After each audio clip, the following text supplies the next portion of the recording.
Hello, hello, hello, everyone. Welcome to Touching You Talk Show. I am Elder Sheila, and I have a very special guest in the person of Pastor Croomes. How are you today, sir? I am well, thank you. And how are you? I'm doing well. So I always ask my guests how long have we known each other. I'm going to say a 3 to 5 year window, easily. Yeah, I think it's 3 to 5 years. Yeah. So, and I thank and praise God that we are actually connected. It's a blessing. Amen. So we are here Yeah. today to talk about your nonprofit, um, born to soar. So, Pastor Crooms, tell me about you. Where are you from? I am a native of Phoenix, Arizona.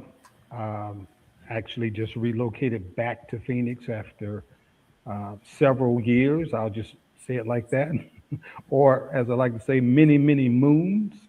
But Hmm. was actually born in Texas, but was reared in Phoenix. And so I call Phoenix home. So I'm glad to be home. Okay, okay. So, what's the weather like out there today? Is it hot or is it cold or what is it? Today was actually beautiful. It was a slight drop in temperature, so I think the high was 80 today, so it was pretty good, pretty nice. That's nice because normally it's burning up hot in Yes, Phoenix. yes, we've had a some kind of a heat index rate, a rise in temps the last couple of weeks. So today was really a break from it. Okay, well, that's wonderful. So, everyone, Pastor Crooms, he is a faith influencer, he's an author, he's an executive pastor, and empowerment advocate. With nearly 4 decades of ministry, Pastor C brings a holistic approach to leadership, combining biblical truth, real life wisdom, and affirmations to help people walk boldly in their purpose. Amen. So today, we just want to talk about your nonprofit. So tell me about Born to Soar, and God dropped that in your spirit. Tell me about it. Yeah, so I've been doing ministry overall for close to, well, really over 4 decades, and um, a part of that sojourn has been has does include mentoring. I began mentoring roughly 15 years ago, and it just developed as a passion for me. Having written a couple of books and knowing firsthand what reading can do to inspire a young person made me want to become more involved in ensuring that young boys, black and brown boys, are aware, or it is impressed upon them, the urgency of reading, not just for learning purposes, but for the expanding of their minds and their imagination. And we want them to learn to read, but we also want them to read to learn. So mentoring, I don't really make a distinction between ministry and mentoring. They're both the same to me, and I just happen to think that mentoring is part of the mission, and so it's something that I do, and it's something I love doing because it's really really needed. And with Born to Soar, which is my okay, so it's the nonprofit is the Charlie and Dorothy Croomes Foundation, which is named after my late parents. And then so Born to Soar is kind of like the mentoring wing of the Charlie and Dorothy Croomes Foundation. And with Born to Soar, we have a reading program that we call Read and Reward, which is the program that we just commenced here in Phoenix. We have a chapter in Fort Worth that we started a couple of years ago. That chapter is growing. We added about 5 young boys to that chapter in the last couple of months here. So probably about 15 or so young men, young boys will be participating in this reading program this summer. And here in Phoenix, we're trying to get it off the ground. We have roughly about five so far who will be participating in this reading program here in Phoenix. So it's just a way for us to try to impact um, the reading proficiency scores in both locales. So that's kind of like a snippet of what we're doing. So, why do you think young boys are not reading? I think it's a combination of so many different factors, which the fact that we have we are now a digitized world has really captured the fancy or the imagination of students across the board, not just in one particular grade level or age group, but video games, technology, things of that nature, that contributes to the problem or the challenge. It's we could point to, connected to that digitized reality, is the diminishing of the attention span, right? Because when you get a book, usually when you get a book, you want to just sit down, be comfortable, and read it. So in today's culture, it's challenging to get young people to just get a book, sit down, and read. It has to be, I think it has to be a discipline more so than anything. So, and then I think it's also been accepted as normal um, in this case where books are not readily available in certain homes. We just kind of act as if it's normal. It's nothing new.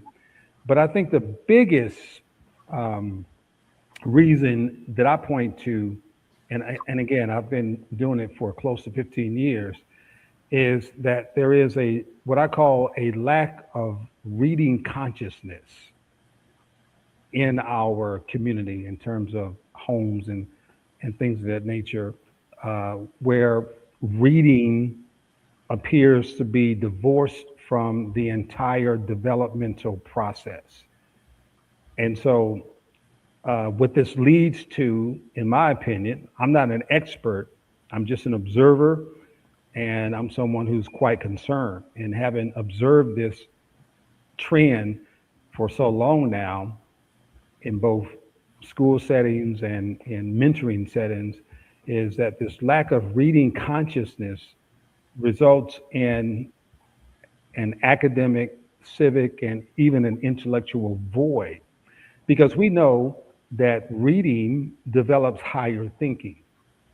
And so if our boys, specifically our black boys, specifically third to fourth grade boys, which is the age group and grade level that we're targeting, if they're growing up in this void, this this academic, this lack of reading consciousness is going to lead to an academic, a civil, civic, and an intellectual void. And that's what we're trying to head off, or that's what we're trying to call attention to, is that reading consciousness, reading must become part of our consciousness um, with our young men, because it's not just an academic issue, it's a life issue. Because if they don't learn to read, well, I should say learn to read, but if they don't read to learn, then it's going to be a very dismal future ahead of them. So I think those are some of the biggest reasons, and there are so many other. I mean, for years now, Black activists have pointed to standardized testing inadequacies. Huge problem, huge issue, huge challenge that has to be tackled by the education grouping. So, but I think some of those reasons I listed all kind of play a factor, act as a confluence of factors that is resulting in our boys, along with Latino boys, trailing their white and Asian peer groups rather significantly. Here in Phoenix, and I don't want to come on your program and cite a whole bunch of negative statistics. In fact, I'll just cite one significant statistic in regard to our black and brown boys here in the Phoenix area. But this trend is pretty much nationwide. But here in Arizona, according to the national, or what we call the nation's report card, the NAEP, um, black and Latino boys are 28 to 31 points behind their white and Asian peer groups. And this is fourth grade, just in fourth grade. And this trend, Elder Sheila, is not a recent phenomenon. This has been at least for the last 3 to 4 decades. So this is something that's really it's constant, and it's unacceptable to me. And this is what motivates me because, frankly, I don't like to see this. Understood. Understood. So, who needs to be paying attention to this crisis right now? Very good question. I think traditionally what we, and I talked earlier about, it becoming normal, or we have normalized it. And I think the tendency is for us to believe or to think or to expect that the education grouping is going to solve this problem. And that's just not the case. The According to Matthew Lynch, who is a educational consultant and former teacher who now researches policy and education reform, the education grouping will not save our black boys. It must include the education grouping, in my opinion, but for us to make an effective amount of change in this, it's going to have to start with our parents, our caregivers, providers. That's number one. Number two, I think it should involve our community organizations, our community-based organizations such as the 100 Black Men chapters or affiliates throughout the country. They have one here in Phoenix. They have a mentorship education network that they do, which is a good thing. Then I believe, being part of ministry, I think if there is a missing link or a missing factor, what would you point to? Well, I'm glad you asked. I think that the missing link is our churches. Our churches. And if our community organizations such as 100 Black Men, and there are several other community organizations here in Phoenix who are doing an outstanding job, and I take my hat off to them for what they're doing. If it's a conversation that happens, it's got to happen between churches, community organizations, and our parents or caregivers. Those three forces together I mean, if we put together our resources and if we get together and we begin a conversation about what's going on, I think we can make a significant dent in this trend that we are seeing. It's just my belief that every church, I don't care if it's a 3 to 5 member church, if they have parents there who have black boys as members, that should result in some kind of a Bible-based mentoring effort right there at that church, which would include reading proclivity as one of its pillars. So, to answer your question, who should be paying attention? Well, all of us obviously should be paying attention. I mean, it takes a village to raise our children, but I think specifically it begins with the parents, home caregivers, extends to the community and to the church. And if those three entities come together, we can really, really move forward and tackle this problem. So how do we begin the conversation with these entities? Um, I think it's got to be, to me, it's got to be a grassroots level conversation. It's got to start at the grassroots, and that's what I'm trying to do. Um, I haven't been in, I have not been home a year. In fact, just maybe half a year. So I'm kind of like the observer here, and just kind of like um, seeing what we can do or seeing what's needed. That's why I intentionally made it a point to get a job in the Phoenix school districts so that I could observe up close and personal firsthand. And so to get that conversation started, it needs to be a grassroots effort. Again, parent groups, community organization, churches, and concerned individuals. And that's the category I put myself in. I'm a concerned individual. Um, I have been in a couple of classrooms where I've attempted to assist a young man with classroom protocol or responsibilities, duties, including reading a book, reading a chapter, etc. And several times the young man, and this is third, fourth, probably even maybe sixth or seventh grade, they say to me, "I can't read." So they're expected to sit up in this classroom. They cannot read, and so what are they to do? Why are they there? Why are they there? So to me, I mean, and when I come across a young man, and this is thankfully it's not often that I do, but when I do, it tugs at my heart. When a young man says to me, "I can't read," literally, "I can't read." And so, a while back we had this saying in educational settings that leave no child behind. Well, I just sat here with a young man who has been left behind because he literally cannot read. So what's going to happen to this young man? You know, if because studies show that if a young man cannot read on grade level or is not reading on grade level by at least fourth grade, it's going to be a dismal future for that young man unless somebody can intervene and turn it around. And so, um, what's the future for that young man? Like I said, it's happened maybe three or four times. Too many. Shouldn't happen at all, but it Right. has happened. And so we got to get that conversation started among parents, community orgs, churches, and concerned individuals.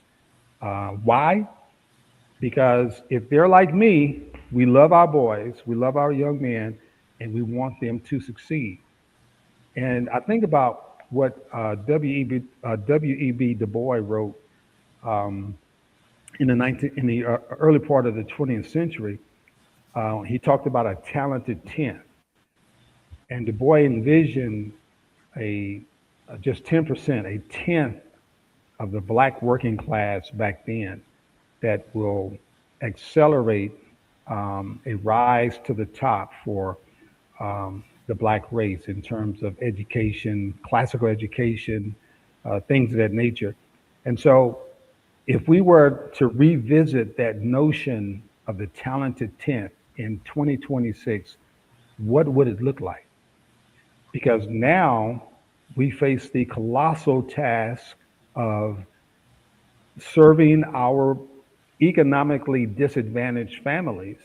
And frankly, a huge part of those low reading proficiency scores are right there in that grouping. And so the question is, how can we reach those boys who come from economically disadvantaged families and communities?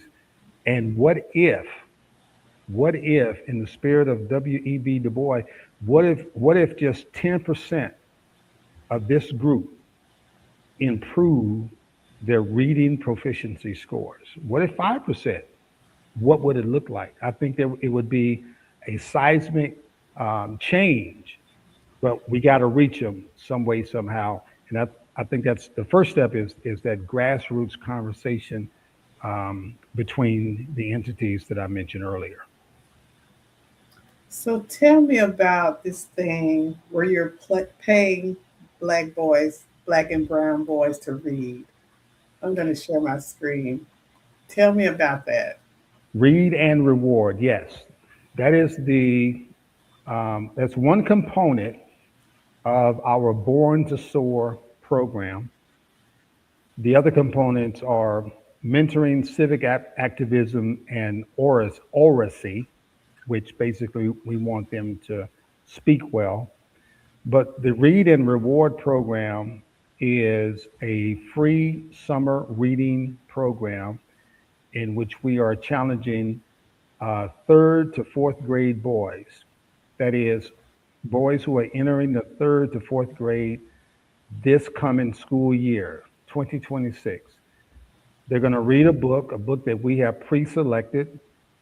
It's called Future Hero Race to Fire Mountain. They will read that, and it's not a long read. It's probably I think it's 160 pages or so. But the challenge for them is to read that book, submit a one-page handwritten essay on their reading experience um, to Pastor W. Eric Croomes Ministries. And guess what? They get paid. They'll get rewards for doing that. And those rewards include gift cards to retail or food outlets, uh, Chick-fil-A, GameStop, Walmart, etc. Coupons for pizza, and they're also going to get a certificate of completion because we want them to, hang their hat on it and know that they did a great job. And even with my Fort Worth chapter last summer, the first our initial run for this program, we actually gave these boys cash. They had no idea that they were going to open up their envelope and not only see a Chick-fil-A gift card or a Walmart gift card or pizza gift card or whatever, but they got a crisp, I think it was a $10 bill. And boy, if you could have seen, if you go to my website, I'm sorry, if you go to my Facebook page, Born to Soar, I posted some photos on there of them. The moment that they saw that they actually got paid in cash, from just reading a book and submitting, each one of them submitted a handwritten essay on their reading experience. They were thrilled, and just to see the joy on their face and to give them a high five for a job well done was just really exhilarating to me. So they're gonna read that book this summer between um, June 15th and July 26th. I'm sorry, July 27th. June 15th is my birthday, by the way. Uh, June, June 15th through July 27th, they're going to read that book. That's the reading period.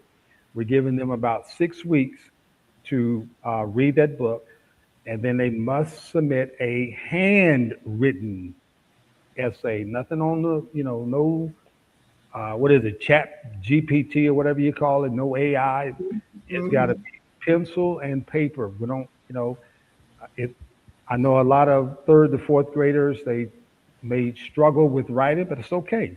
We're not necessarily judging them on capitalization and grammar. We want them to follow conventional grammatical structure, of course, because that's what they're being trained to do. So, we're not going to expect anything less there. But we want them to write it out. It has to be at one page at least. So I would say at least 5 paragraphs of complete sentences and turn it in. And like I said, they're going to get rewarded for their effort. And so the reason why I'm doing it, or what really, really motivates me, I came across a study by Regis College and found out that up to 80% of children in low income communities lose or digress in reading skills over summer breaks. We tend to let our kids, okay, they've been working hard all year long, and that's fine. We want to give them a break. But I just feel, like when I was a kid, if when school was out, it was summertime, my dad would say to me, "Hey, if you want to get a job cutting lawns or something like that and make some money, there's no greater feeling in a kid being rewarded for their hard work." And that's the approach that we're trying to take here. We reward them, if they clean their rooms, if they do the chores around the house, they likely um, get something for it. So same concept here. We want you to read a book, and we're going to pay you, reward you for your hard work, your hard efforts. That's the Read and Reward program. Again, third to fourth grade, black and brown boys, read a book that we pre-select, and this information is on my website at pastorwrcroomes.com. Um, Submit that essay by July 27th, and they will get a reward for it. That is truly, truly amazing. So I have another question. What would you say to someone watching right now who feels called to help but doesn't know where to start? Oh, yeah. If somebody wants to help, we welcome anyone um, who wants to help. And certainly reach out to me. My email is info at pastorwrcrooms.com. Um, you can go to my Facebook page. Read it. We have a page set aside for Read and Reward, for Born to Soar. Um, yeah, just reach out because this is as I said earlier, it's going to take a village to tackle this problem. Um, I don't think my ideas are anything that have not been tried before. Again, what I'm trying to do is get the conversation started so that we can no longer normalize this because a lot of people talk about the so-called school to prison pipeline.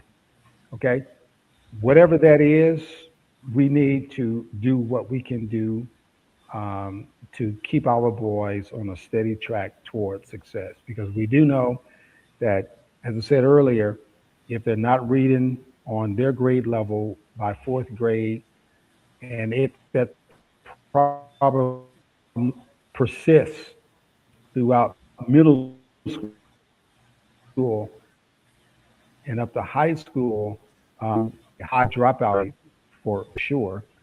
And so if we don't impact this problem now, and they're moving up in grade level, how are they going to be able to prepare themselves for college or for life after high school if they have this huge deficiency of not being able to read intelligently, to complete applications, to learn new skills, new trades, etc., or just to go to college. So this is something that we have to tackle now. But yeah, anybody who wants to help out, feel free to get in touch with me for sure. So, Pastor C, I want to thank you for your heart. Thank you for your service and your commitment to changing lives. And to everyone that is watching, this is not just a conversation, but it's a call to action. Our children matter and their Right. futures matter. So make sure tag, share, comment on the broadcast. Make sure we get the word out that this great program is out there for our young boys. This has been Touching You Talk Show. Have a great day, everyone.